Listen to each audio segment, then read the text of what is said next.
আজকে চতুর্থ দিন। 4 দিন হয়ে গেল। আজকেও সোজা গ্রামে চলে এসেছি। কেভিকেতে আর যাওয়া হয়নি। 4 দিন হয়ে গেল, কিন্তু কেভিকেটা এখনো ঘুরে দেখা হলো না। যেহেতু আমাদের কেভিকেতে তেমন কাজ নেই এখন, এই গ্রামেই আসতে হচ্ছে, তাই আমরা ডিরেক্ট গ্রামে চলে আসি। 120 বিঘার উপর জমি নিয়ে কেভিকেটা।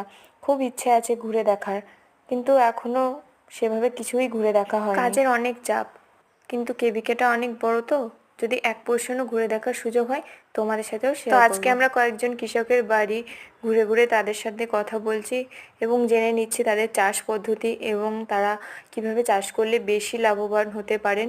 এইসব আরও অনেক বিষয়ে, তাদের ফসলের কি রোগ আছে, সেই রোগের জন্য তারা কোন ওষুধ ব্যবহার করে, এইসব সম্বন্ধে। এগ্রিকালচার নিয়ে পড়াশোনার 4 বছরের এটা শেষ বছর। এর আগে কখনো না সরাসরি কৃষকদের সাথে কথা বলার সুযোগ হয়নি। অনেক অভিজ্ঞতা হচ্ছে, আর জানতে পারছি কৃষকরা কত কষ্ট করে, কিন্তু তাদের ন্যায্য মূল্য তারা পায় না।